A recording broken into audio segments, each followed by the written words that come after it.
Hello. How are you doing?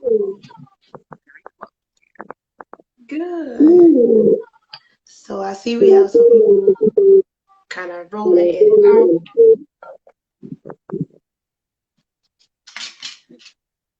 So let a few more people roll in. Okay. I don't know why my sound is very low. Uh-oh.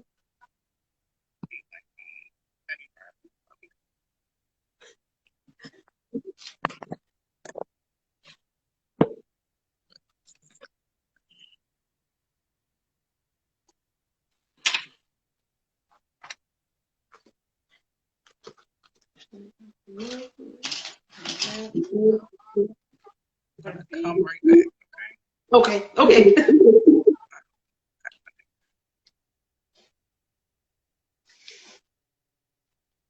I'm a mess. All right, so I'm gonna let everybody kind of roll on in. Hi. Hi, everybody who's in so far. Thank you so much for tuning in. And we're going to get started in a quick moment. Just trying to let everybody go in. See if we can get a few more people to join. Typically, that's how it happens. People kind of jump in mid-conversation. So we'll let everybody kind of jump in. Okay.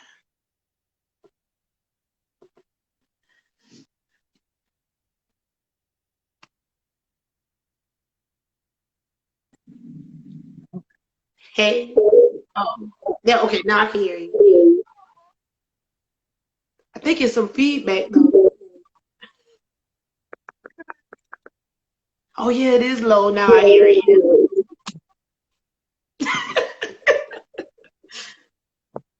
I'm gonna turn off my Wi-Fi. I don't know what it could be.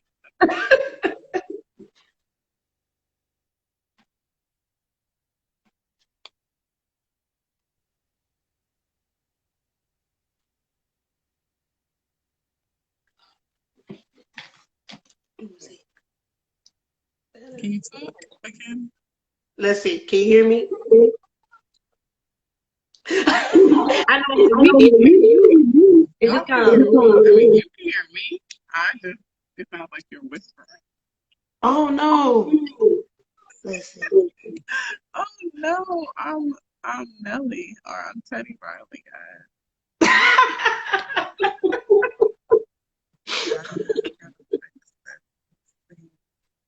No, I can go. I can go with you. Wanna try that? When I come back into when I enter the live, it's like my phone. It's not the usual audio. It's coming up as like my phone. I don't know what's happening.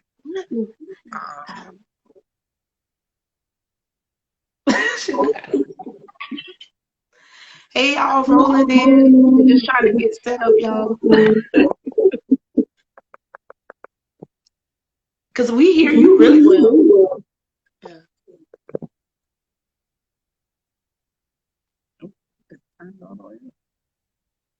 Now you're low. Now I can hear you. Yeah.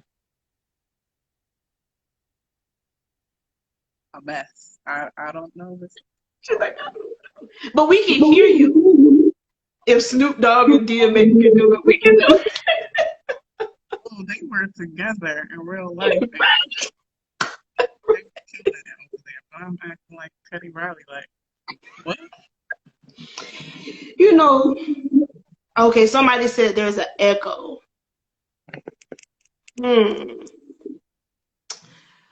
What we can try is maybe I can go out and then like restart it all over, and we can see if that like washes it out. You want to try that? Okay. Okay. Sorry, y'all. We're gonna come right back. We're gonna like try to get this echo out. Unless is there echo still? Like, is there still an echo? Does everything sound okay? Like, can you all hear me? Let's see what it says. Oh no, everything stopped. Oh my gosh. Okay, I'm gonna go out. I think that the echo stopped. They're saying the No. echo. Oh, okay, good. Whew. All right. Shoo. Okay. No, there is an echo. Some low. Someone out. Headphones? No, I don't have on headphones. Oh. Yeah, I don't have headphones on. What in the world? Let me get off my Wi-Fi and see if maybe.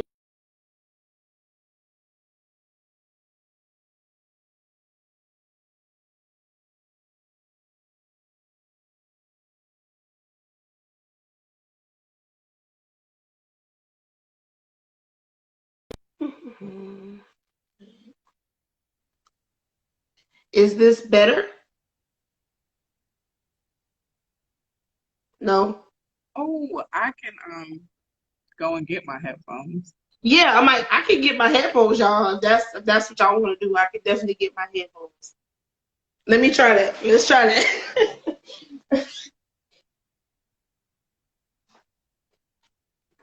We'll be right back, everybody.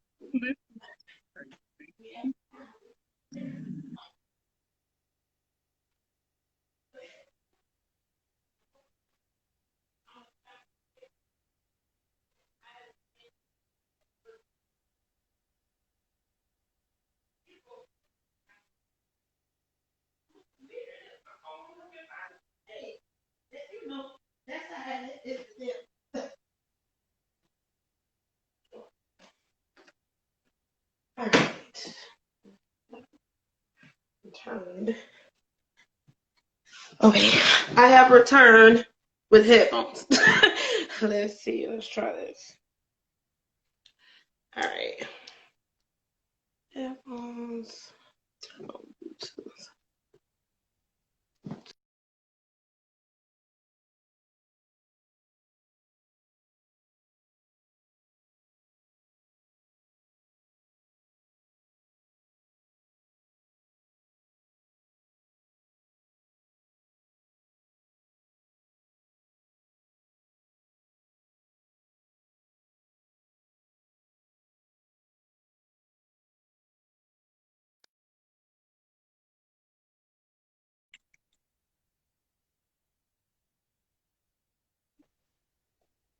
Can you guys hear me? Can anybody hear me? Can anyone hear me?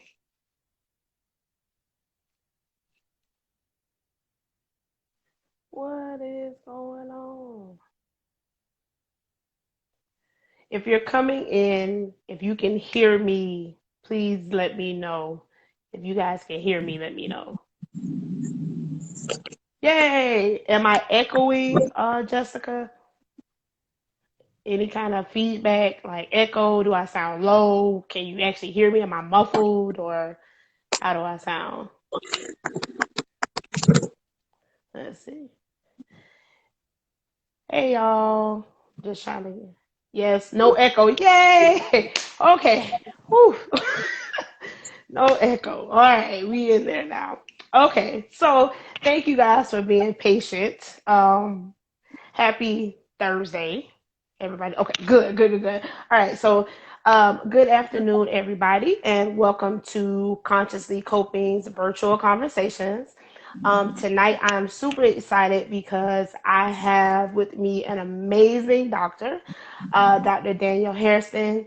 I am super excited to have her on. I reached out to Dr. Hairston, I was like, I'm just going to try this and see if we can have a conversation, with someone who is a medical professional, someone who's a psychiatrist, someone who is African American, who can really have a conversation with our consciously coping community about psychiatric care.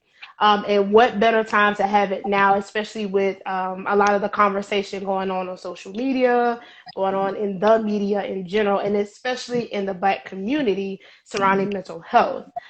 So just a little bit about Dr. Hairston. She is a double board certified adult consultation-liaison psychiatrist. She is a medical educator. She is an author, speaker, and a promoter of mental health. She is also a young APA Black Caucus president, and Black Psychiatrists of America Scientific Program Committee Chair. So pretty much she is all around just like magical black girl, killing the game, doing the work, like helping the community, and we love that at Consciously Coping. So Dr. Danielle, Dr. Hairston, I just want you to introduce yourself, kind of talk about some of the things you have going on currently, and where like everyone can find you, and how they can get in touch with you. Okay, so can you hear me? We're doing great. Yep. Mm-hmm. Okay, I didn't even have to get my headphones. All right, so hello everyone. Thank you for bearing with us. My name is Dr. Dani, Dr. Hairston, a doc named Dani. So that's actually how you can find me on Twitter, on Instagram. You obviously can see that I'm live, but yeah, you can follow me and find me there. I also have a website, DanielleHairstonMD.com. That's new. I just rolled that out. There's a link to that in my Instagram bio as well.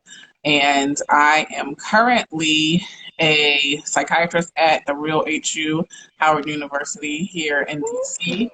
And I am a residency training director. So that means that all young, upcoming new psychiatrists at Howard, I'm in charge of their training as well as teaching the medical students on my service. And a consultation-liaison psychiatrist, that means that I actually work frequently in the emergency room, on the labor and delivery floor, in the ICU, surgery, seeing patients who have psychiatric needs on those services or whose medical conditions are manifesting or making them have psychiatric symptoms. So everything from dementia to when you see sometimes someone says delirious, postpartum depression, suicide attempts, overdoses, those docs in the hospital that you see, I'm one of those. I'm basically working everywhere you could think except for in a office. Cool. So I know I've read a little bit. I checked out your website. I kind of looked on your Instagram. So I kind of read a brief, you kind of went through a brief description of what led you to psychiatric care. So I wanted to know, kind of what was that path, kind of what led you that way, and I know that there is a shortage of psychiatrists in general in the U.S. And as far as African Americans, they're actually only 3% of psychiatrists are African American. And so that's something I'm really passionate about. I'm also in school currently studying biology, minoring in applied mathematics. And so I hope actually in the future to become a computational neuroscientist. So I want to do kind of some basic science work. So it's really important to me that we see, faces that look like ours, and especially women who look like us. So I just kind of want to know, just for maybe someone watching who's like, man, I want to do psychiatry, but I'm really afraid. I don't know how that works. Can you talk about what led you on that path? Sure. I will have to say that I didn't go into medical school or medicine wanting to do psychiatry. Initially, I thought I wanted to do internal medicine because I wanted to work with HIV patients and infectious disease because that's who I followed and shadowed. You have to shadow before you go to medical school. So I had a program in undergrad with Rutgers and Robert Wood Johnson. So I shadowed infectious disease docs, and I thought, okay, this is what I want to do. I was in the internal medicine interest group in medical school, and I was like, that's what I want to do. But once we got into our clinical duties, our clinical studies, I really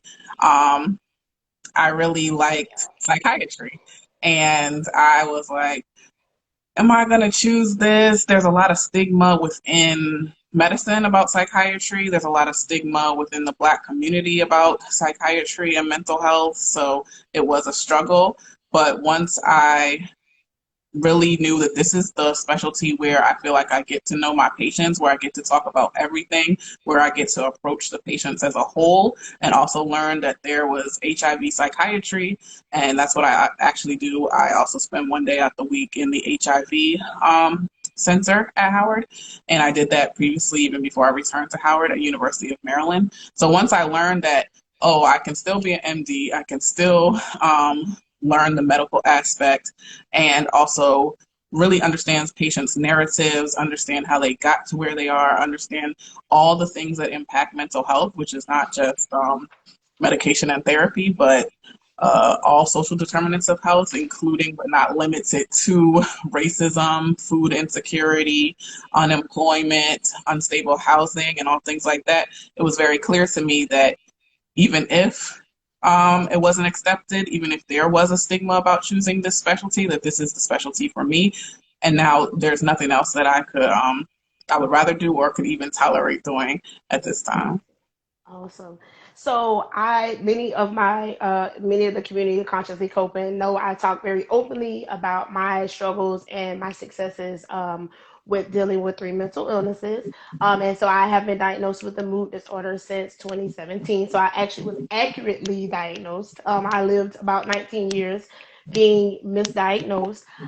So I did get a question from someone on YouTube, and she wanted to know what is the difference between a psychologist and a psychiatrist, and who should she go see for medication? Okay, so that's a common question that we get. So a psychologist can be a PhD or a PsyD, whatever the degree is, and they spend their time really understanding therapy practices like that.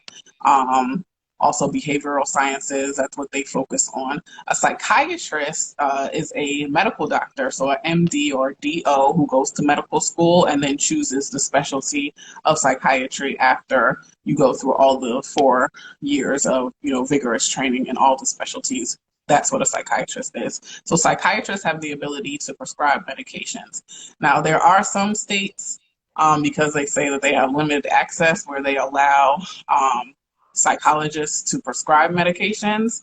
However, that is very taboo and it's very controversial because therapists or psychologists do not go through the intense medical training. They don't have to do the prerequisites like the biochem, orgo, and all of those things to get into medical school. And then they don't have to understand the pathways and prescribing and, just counter effects, side effects, and all things like that. So obviously, I'm a psychiatrist, so I'm going to tell you that who you should see for a medication is a psychiatrist. Like that, those are the highest level of experts that you can see. Now, if you are in a state or region where there aren't any psychiatrists, and you have to see a psychologist, I still would say see a psychiatrist. Like, there are now, especially with the pandemic, if there's any silver lining, it is that telehealth services are more readily available and people are allowed to provide services in different areas and there's more action to get licensing. So a psychiatrist is the answer. Yes, I 100% agree. So this is perfect because that just led me right into my next question. So if I am someone and I am experiencing, a drastic change in my mood, and I have, maybe spoken to my therapist about it, and I feel like I'm at a point where, it's extremely severe, how do I get in touch with a psychiatrist? Is that something, would I need to reach out to my insurance, or would my therapist refer me, or can it work many ways?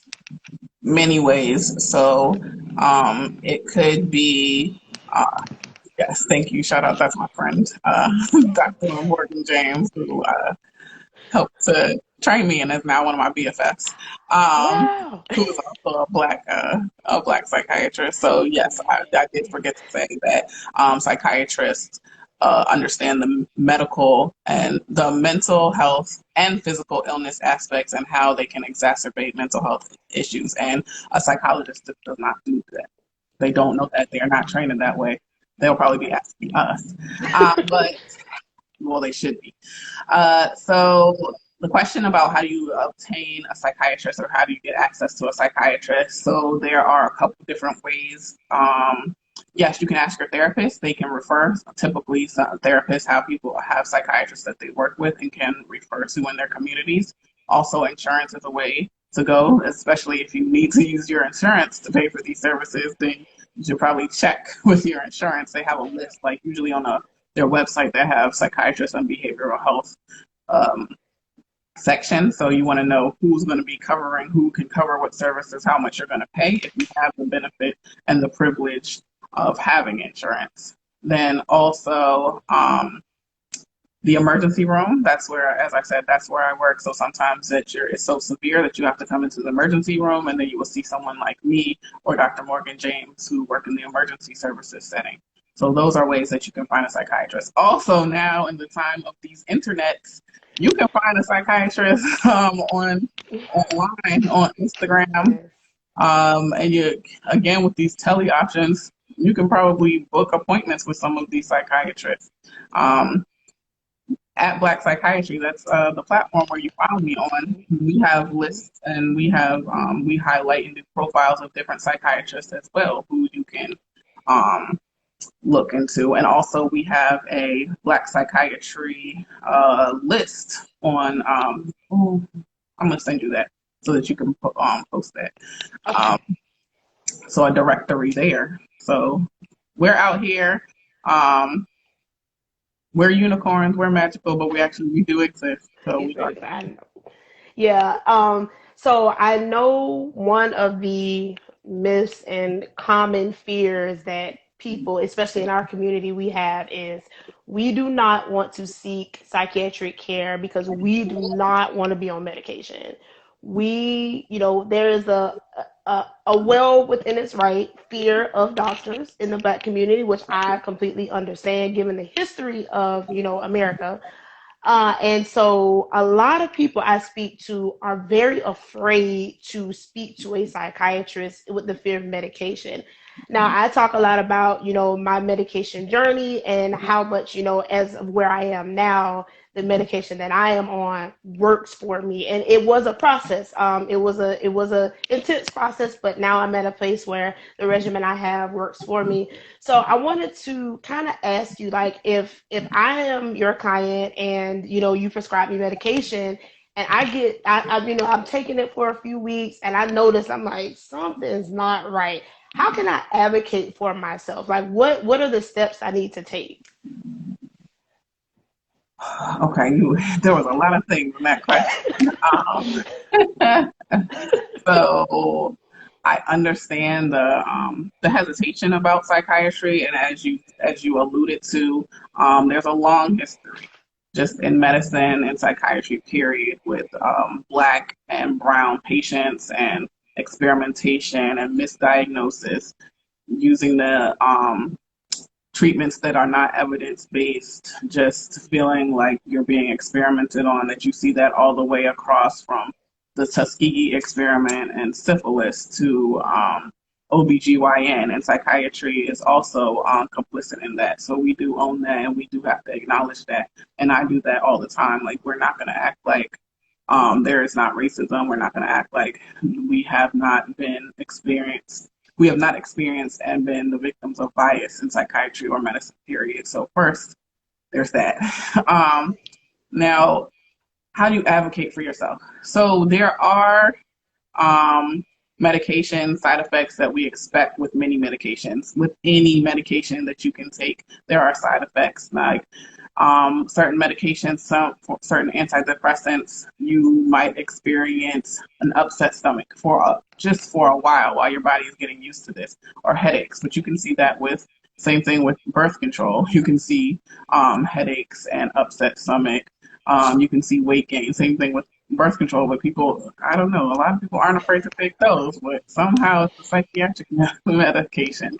So there's a lot of stigma that I think is associated with that. But to advocate for yourself, and I think the best way is to just speak to your psychiatrist, and a skilled and trained psychiatrist will listen to you and explain. Like, we understand that you might have this GI upset. You usually subsides or goes away within the first 4 to 6 weeks, or just try to bear with this. But if it's something like you can't sleep, if it's something like you're not able to get any rest when you're taking this, you're restless, or you're having any type of muscle reactions where you can't move or allergic reactions where you can't move your neck, your mouth won't stop moving, things like that we need to be aware of, or you're having palpitations or things like that. Now that's when, again, a psychiatrist is a medical professional, so they know what are the pathways and what's happening.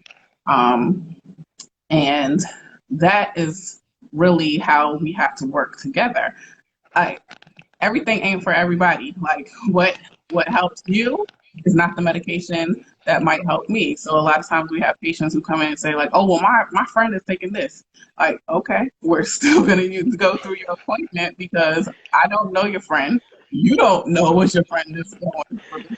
And we don't know their body or their reactions or their past or their pathways.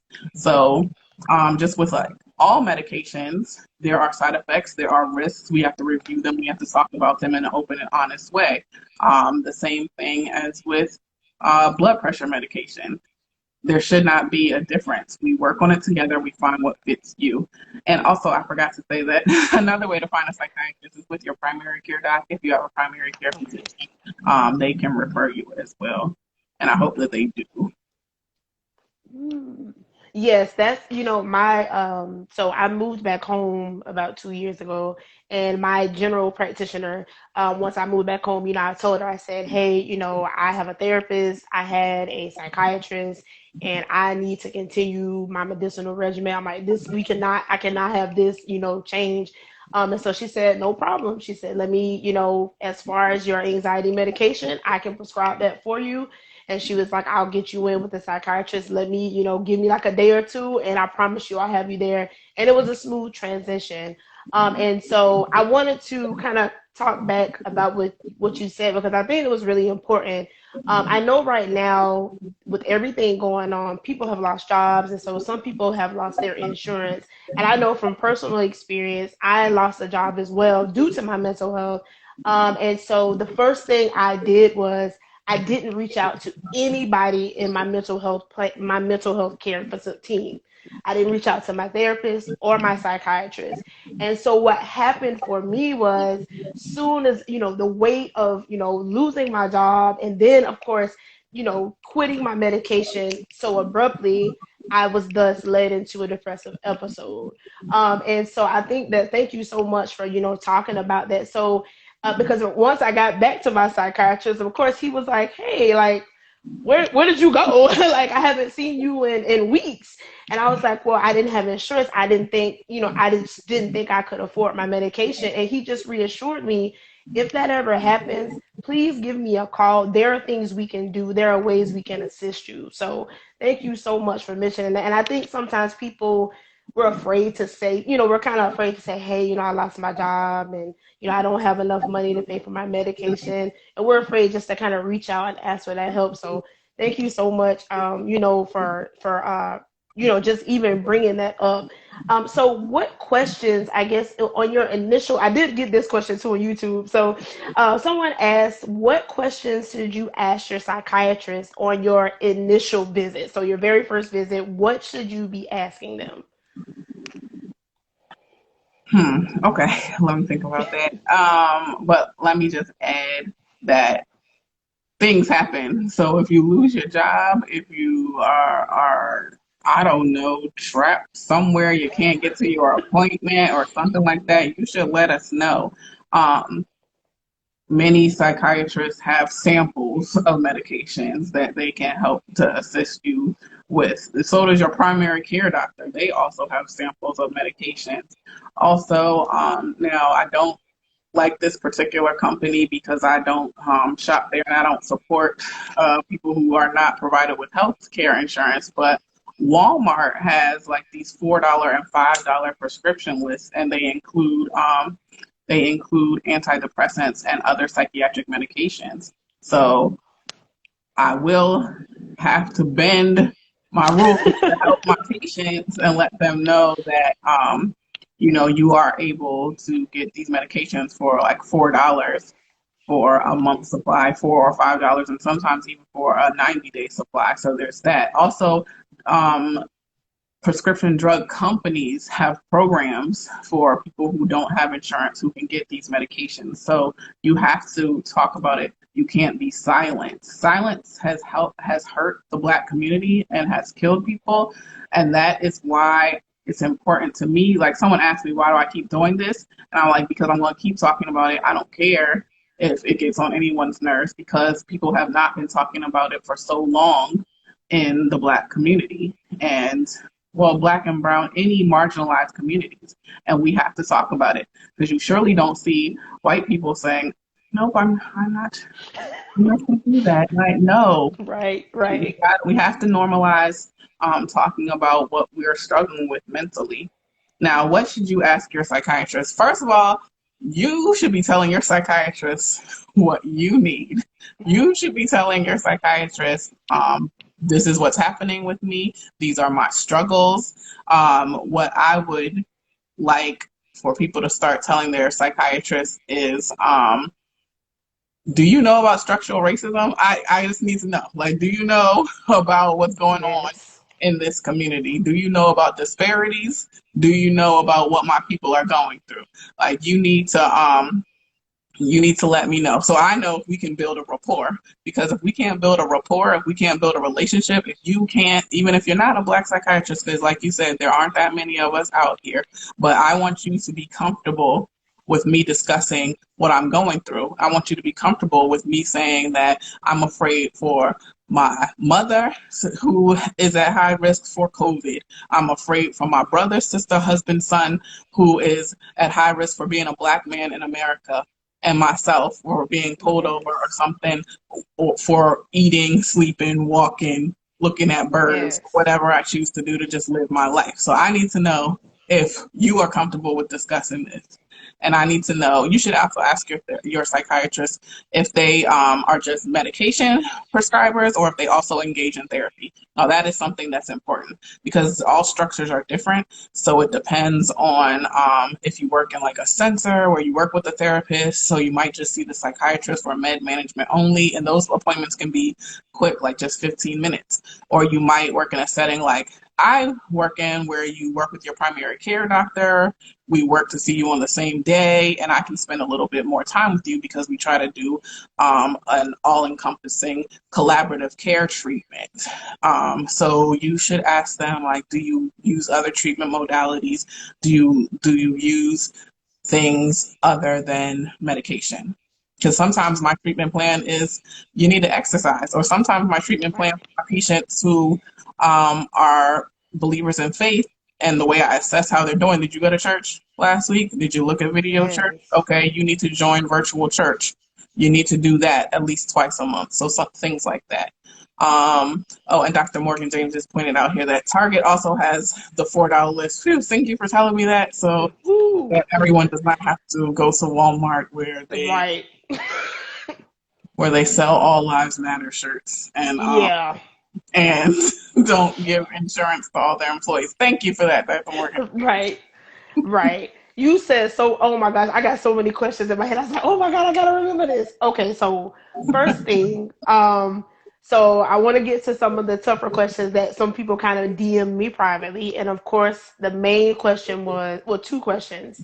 With everything going on right now with Kanye West, people, especially Black people, are stating online he needs to be locked up. He needs to be thrown in a mental health facility. Somebody needs to just lock him away. He is a danger to him. You know, of course, we're seeing like all of this conversation. Now, I have my own personal feelings about mental health facilities. I have been in and out of them since the age of 12. And I have not really had the best experiences. So I always tell people, don't ask me because I'm going to tell you the truth. But I know those things are sometimes needed. So I have a few questions. So we'll start with the first one. Okay, if I have a loved one and they are experiencing some type of distress and I feel as though they are a harm to me, what should I do? Who should I call? So this is definitely a tough question, a tough question in the Black community, a tough question for those of us who serve patients in the Black community and are Black, because during this time, this current climate, I don't want to call the police on patients who look like me and my family members. Like that's a struggle that I have internally and that many of us have internally. And we're like, please, can you just work with me? Like, can you just come in and we can figure out a plan together? Like, that is something. I was on call on Tuesday night and I'm like saying to a young Black male patient, like, can we please, like, can you just sign yourself in? It'll be okay on the unit. There are Black doctors up there. There are doctors who taught me, who like, can we get it together so that I do not have to either have the police come pick you up or the police are already here, so I can tell them to leave and that you are going to agree to treatment, or that I have to move into involuntary admission, which is something like probably what you're discussing. But at times, people are not the loved ones or even yourself that you're used to when you're going through different medical and psychiatric illnesses. Like, you might not recognize your own family member or best friend, when they're going through a mental health crisis. So we do have to at times engage in involuntary admission, because if someone is having, for example, a manic episode or a psychotic episode, they don't know where they are, they're behaving irrationally, they're putting themselves at risk. And I don't mean minor things. I mean like running into traffic, jumping off of things, feeling like they have superpowers or they don't recognize you. We have little old ladies who become psychotic and have knives that, they're threatening their family members because they're just so confused or in a psychotic state and they don't know. So we do have to utilize involuntary admissions and treatment. My option is always to try to work with the patients first, but I recognize that doesn't always happen. And just as I wouldn't want someone to be locked up, sometimes they have to be in a safer environment for their own good and for the safety of their family members. And if someone is going through, for example, a psychotic episode with no treatment, just the risk to themselves is so high. They're so vulnerable for anything that, not just that they could do to someone, but I'm also concerned about what someone could do to them while they're out here in these streets. So it's not something that we want to do, and we always try to work together. And like I said, when you asked me before we did the interview, and even now, is building rapport is important, like building a relationship is important, because this is just a specialty where there's so much vulnerability. So even when someone is involuntarily admitted, sometimes my patients are like, oh, okay, like I probably did need to say, okay, fine. You're right. Okay. Yeah. Like, I'm like, all right, thank you. You take your meds. Yeah. Okay, and then it's time for you to go. It's never my intention to keep someone locked up for. Patients will always say, "You won't try to keep me here for a year, 3 months. I'm not doing it." I'm like, that's not what we actually do here. We try to stabilize you in 3 to 5 days, a couple of days, get you the wraparound services that you need, so that you have a therapist, so that you have a psychiatrist, so you have a peer advocate, so you have group therapy, so you have mobile assistance when you go back out. That was a lot. No, that was great. No, that was I great. answered everything. Yeah, you did. So, and I think like I think I want like people to understand mental health facilities are not somewhere where is a long-term service or long-term care. I mean, I think some people have the idea like, oh, when you go there, you never leave. Like they never let you go. I have heard people who say, I've been there for X amount of days, I've been there for 3 days, I was, 72-hour hold. And so, it can vary depending on the severity of someone's symptoms. And so I think a lot of people just don't understand the purpose of mental health facilities. And like you explained so beautifully about just that wraparound care. And so I also want to say something that I know people kind of look at me like, ugh, but the person who is managing a mental illness has to be willing to manage the illness. A lot of my work on like a lot of my therapeutic treatment did not really start to work for me until I started to adopt it. And I started to believe that it was working, and I started to work through some of trauma and, just some of that, conversation and building rapport and not being so tough. I know from experience, I would go into therapy sessions and say, I am not talking about this, and this. So that's it. And so then the care doesn't work. I would go into the psychiatrist and be like, I'm not telling you anything about this, and this. This is how I'm feeling, and that's it, and this is all I want. Yeah, And so, patients. yeah. I've had patients who are like, I'm not talking. And then I'm like, Yeah. and then they're like, that's the Puff Daddy meme with that guy. Mm-hmm. We just Mm-hmm. looking at each other like. And I'm like, this is what we're gonna do because I can type my notes, so it's fine. And I'm like, well, since you're here, we should probably talk. Do you want to talk about anything? So it's really like how you.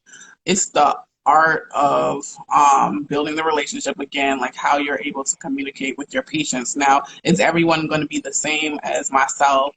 No. Is everyone going to be the same as Dr. Morgan James? Is everyone going to be the same as I see one of my residents on here. No, they're not. But that's why you have to find someone who fits with you. And that sometimes patients say that I can only say 2 times that this has happened to me, but no one's perfect. Sometimes patients say like, I don't want to work with Dr. Harrison. I don't. I want a different doctor, and I'm like, okay, that's fine. Like, we can find you someone else because I don't want you to have some sort of like adversarial or angry relationship. Then we're not going to get anywhere. But as you were talking about participating in treatment, so that's the same thing with all medical conditions. To me, it's actually easier to get someone to really talk about and think about depression, anxiety, medications, getting on board with that, then because they feel like, they're in crisis or something when they want to go through, than to get someone to take their high blood pressure medication. Let me tell you, lifestyle changes, diet changes, exercise. Even myself, I have high blood pressure. Let me tell you, it took a lot for me to have to like, what do you mean no salt? I'm like, what? Like, what are you talking about? I'm not salt free, Mrs. Dash. Like, please stop Yeah, I playing. think Like it's no jerk important to chicken. say that. Like, what? Right, So, right. but But it's important, but you have to get on board no yeah. matter what it is. Like, you have to commit to the treatment. You have to commit to yourself. You have to commit to all the changes to make things better for yourself, to improve life for yourself.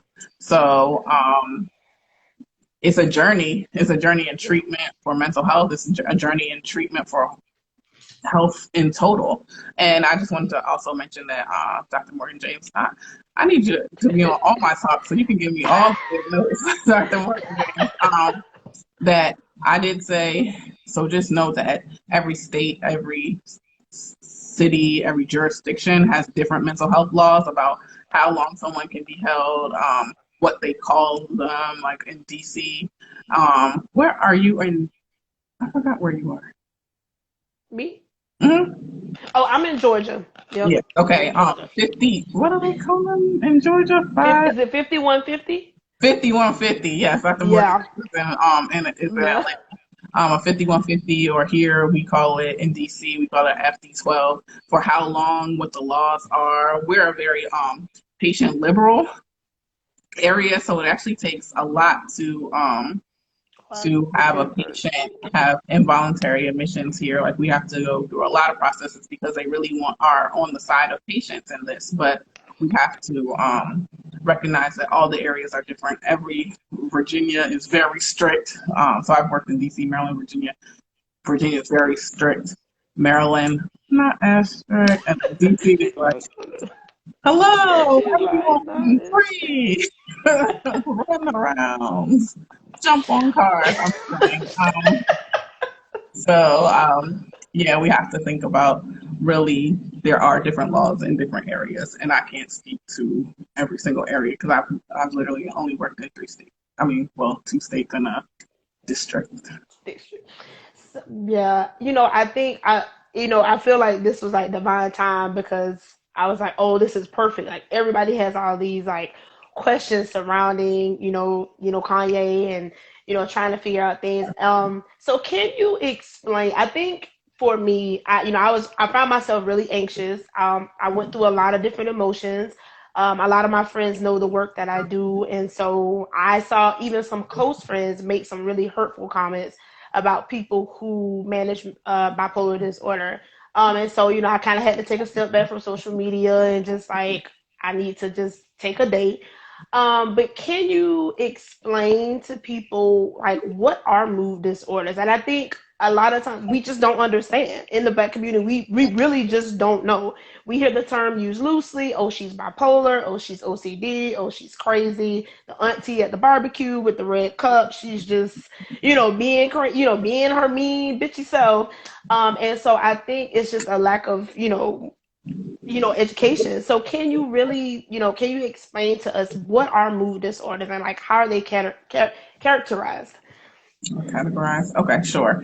So, well, first, I have to say that there is no she's bipolar or she's ADHD or he or they or whatever non-binary, because that is calling someone their diagnosis. Like you wouldn't say that, oh, she's cancer. Like that. That would be Right. inappropriate. So you are someone, you are you, like I am Dani, who has an anxiety disorder, or you are you who has a mood disorder, who has a disorder that does not define you.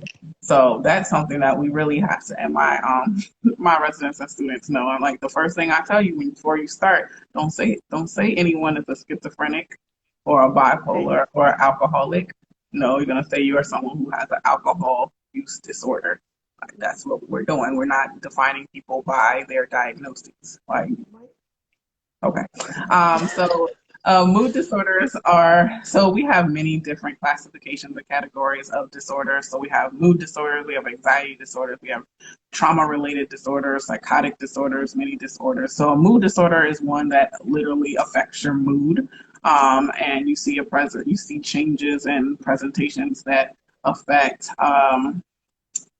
sadness, your sleep, your appetite, your concentration, your interest in things, feelings of guilt, things like that. So a mood is literally what you think of, like what mood are you in and all the things that impact it. So there can be usually the two categories that you mostly think about for mood disorders are depression or depressive disorders. So you might call that major depressive disorder is our most common one, or the other, which is bipolar disorder. And then bipolar disorder has a couple qualifiers. So there's bipolar disorder 1, bipolar disorder 2, and that really those differentiate between who, if you have ever had a manic disorder, a manic presentation before. And then there's also bipolar disorder mania with psychotic features. If you ever have any psychotic episodes like delusions or hearing things or seeing things, so things like that. Thank you so much, just for explaining that. That was perfect.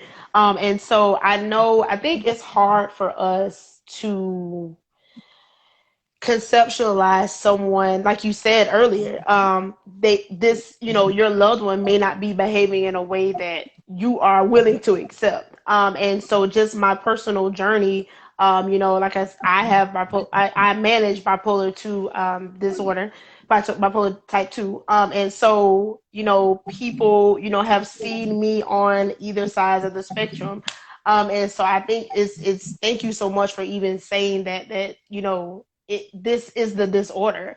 We are still human. I have a son. I go to school currently, and I live an everyday life. I feel like I can achieve any goal as anyone else. It's just I have something I have to manage with, and I have to ensure that I keep up with my team. Are there any tools that you can suggest? Maybe people keeping things in their toolbox. So if they have like a mood disorder or anxiety disorder, are there some things that maybe they can do on a daily basis that kind of help them manage, even with psychiatry, even with a psychiatrist or even with a therapist? Sure. So like I said, everything isn't for everybody.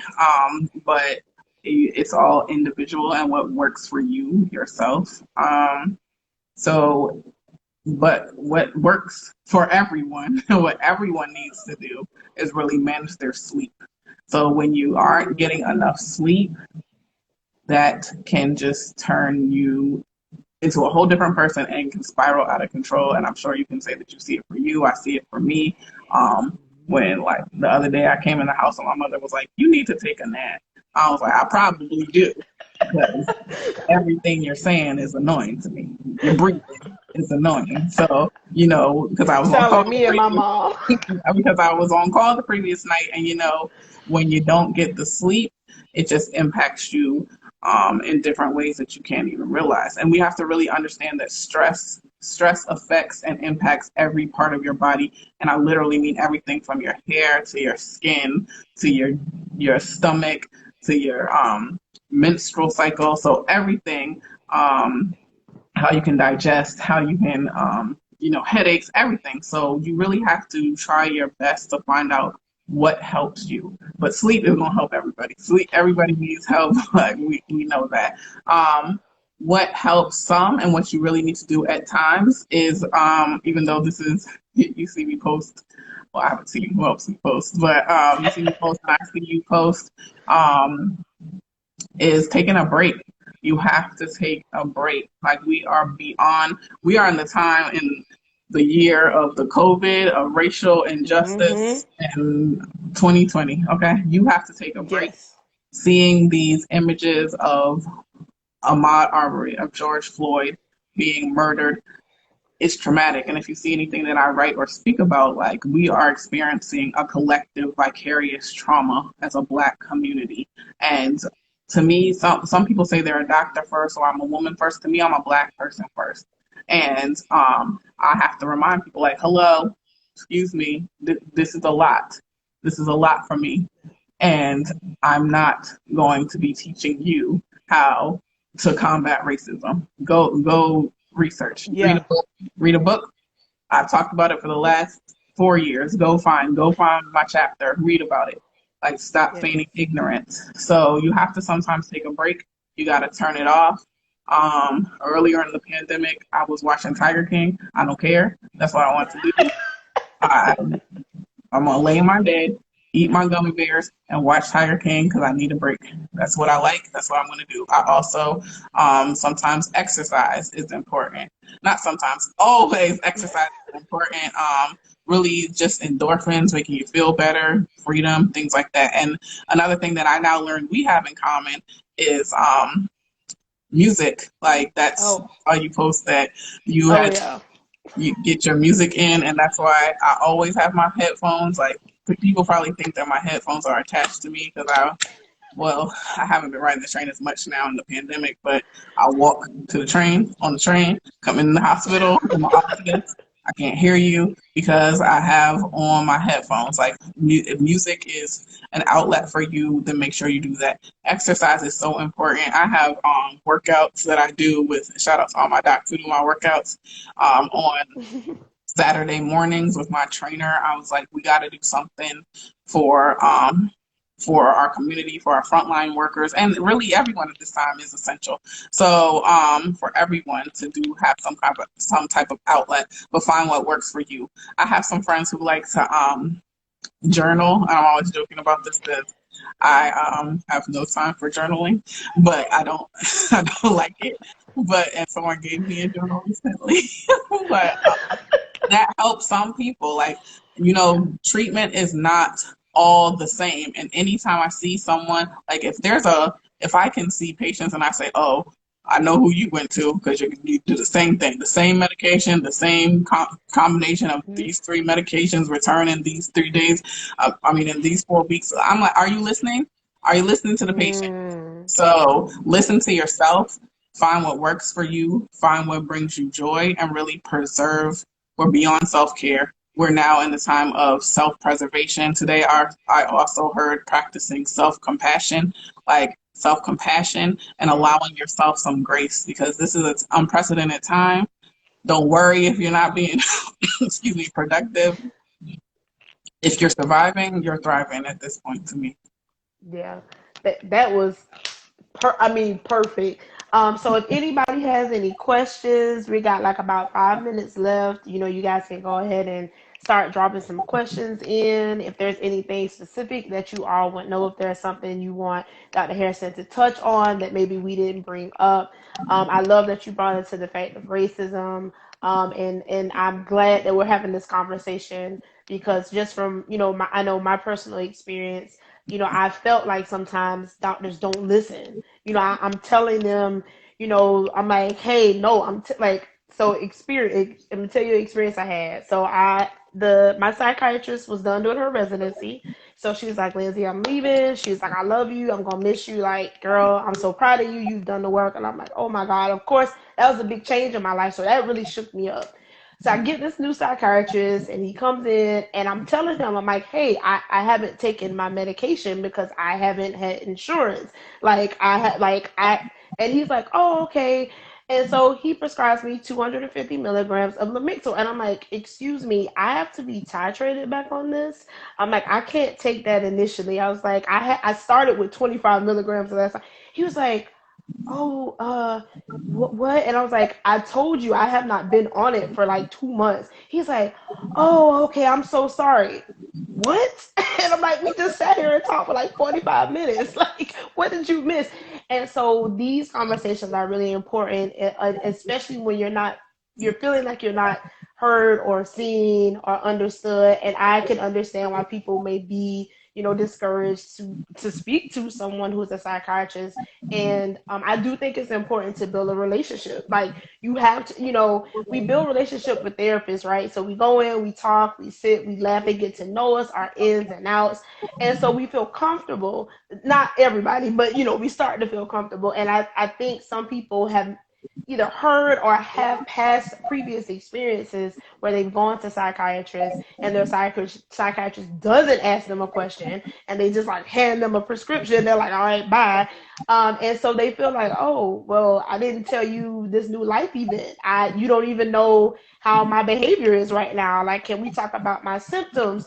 And so I really wanted to bring you on. So thank you so much for just bringing, just sharing all of your knowledge and all of your, just your work and everything that you do. I think is so important because we need to have these comments. And I think this is how we build relationship. Having people who manage a mental illness, someone who has a lived experience, as well as people who are medical doctors, professionals who are in the, in healthcare, who can kind of have this dialogue and kind of, like you said, debunk those myths. And I love that you do that on your Instagram. Like, I love those posts where you're like, myths, and I'm like, yes, yes, yes, yes. But I love that because I'm like, literally, these are things people tell me. I'm not going because the psychiatrist is gonna lock me up for 30 days. And I'm like, well, wait a minute. And I'm like, hold on, wait, do you think you need to go? Yeah. I'm like, okay, well, if you think you need to go, you might need to go.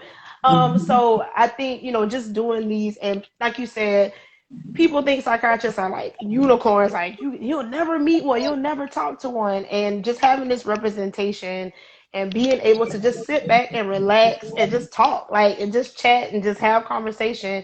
I really think that does, that is so much of mental health care. Like, that's so much of advocacy. Like, that is what we should be doing. We should be having these conversations. We have the means to do it. We have social media, we have YouTube, we have Facebook. So we have all of these platforms where hundreds and thousands of, our Black children and LGBTQ community and men and women are on here all day sliding the phone. And so wouldn't it be great for them to pass through a conversation and just, to get that education. So thank you so much, so much, so much. So last thing, Dr. Hairston, just can you, for the people who kind of jumped in at the end, can you tell everyone again where they can find you and how they can reach out to you? Okay, so well, let me say thank you for doing this, and I know you reached out to me, or I don't even know if that was last month, or I don't even know, literally. At this time, it just seems like one day and night. Right. But whatever day it is, and I'm happy that I actually was checking and looking, like I had time that day, so to figure out a day. So I'm incredibly appreciative that you are actually